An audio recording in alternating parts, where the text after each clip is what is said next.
Akhir-akhir ini dapat dilihat terdapat sebahagian penganut Kristian yang mengeluarkan kenyataan sokongan kepada rejim Zionis Israel secara terbuka.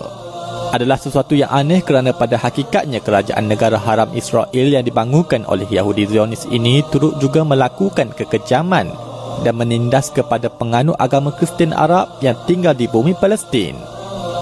Pada 30 Oktober 1948 misalnya, rejim Zionis dicatatkan pernah melakukan kekejaman terhadap masyarakat Kristian Arab di Palestin melalui peristiwa pembantaian atau massacre di sebuah perkampungan Kristian bernama Elabon yang terletak di utara Palestin. Peristiwa pembantaian yang dikenali sebagai Elabon Massacre ini telah mengorbankan seramai 14 orang lelaki daripada perkampungan Kristian Elabon, di mana 12 daripadanya telah dibunuh secara kejam selepas daripada perkampungan tersebut menyerah diri kepada pihak tentera Israel. Kesaksian terhadap kekejaman peristiwa Elabon Massacre oleh pihak Zionis terhadap masyarakat Kristian ini telah diabadikan dalam satu dokumentari bertajuk The Sons of Elabon yang pernah diterbitkan pada tahun 2007 oleh anak kepada salah seorang mangsa kekejaman peristiwa tersebut. Pada 13 November 1948, direkodkan berlaku pengusiran penduduk Kristian Arab daripada perkampungan mereka di Kaf Bir Im yang terletak di utara Palestin yang berhampiran dengan sempadan Lebanon. Dilaporkan sebanyak 19 keluarga besar Kristian Arab telah kehilangan tempat tinggal mereka melalui peristiwa pengusiran ini.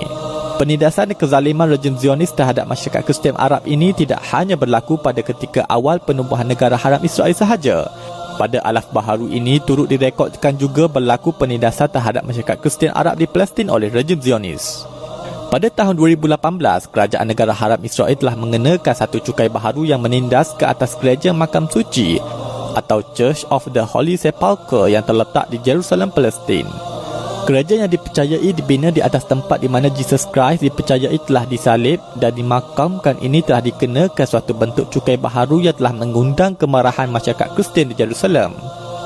Pemimpin pengurusan gereja makam suci yang terdiri daripada ketiga-tiga denominasi Greek Orthodox, Roman Catholic dan Armenian Apostolic telah mengambil keputusan untuk menutup gereja tersebut sebagai satu bentuk tindakan protes kepada pengenalan cukai baharu yang dikenakan oleh kerajaan negara haram Israel, serta menyifatkan pelaksanaan cukai tersebut sebagai satu bentuk usaha untuk melemahkan kewujudan orang Kristian di Jerusalem.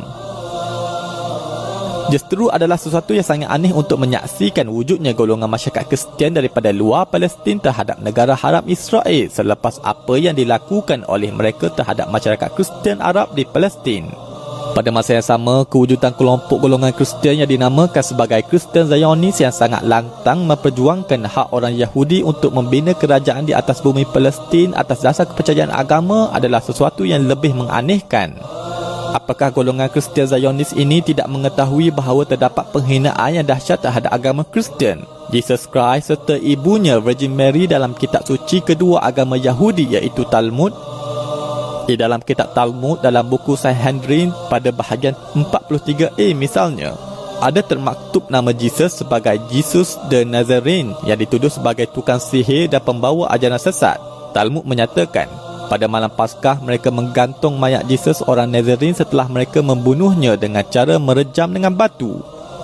Dan seorang berteriak keluar di hadapannya selama 40 hari sebelumnya dengan menyatakan di depan umum, Yesus orang Nazarene akan dilemparkan batu kerana dia melakukan sihir, menghasut orang untuk menyembah berhala dan menyesatkan orang-orang Yahudi.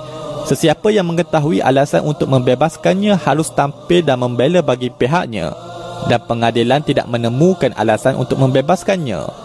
Dan oleh itu mereka melempari dengan batu dan menggantung mayatnya pada malam Paskah.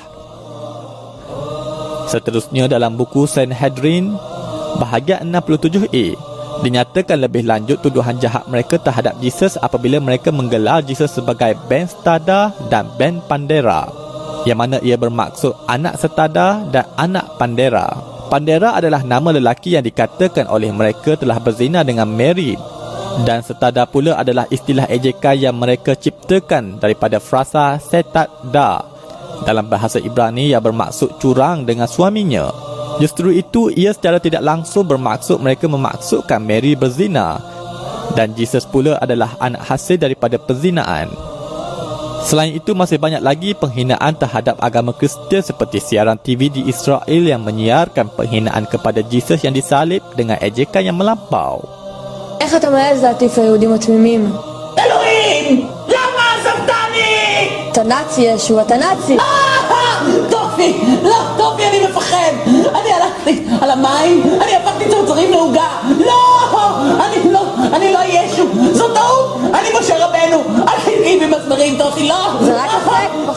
Penindasan yang berlaku di Palestin bukanlah sahaja kepada umat Islam, tetapi juga kepada umat Kristian. Menjadi suatu perkara yang janggal jika ada orang Kristian menyokong Zionis Yahudi yang terang-terang dalam kitab suci mereka menghina Jesus. Islam tidak membenarkan umatnya menghina sembahan agama lain.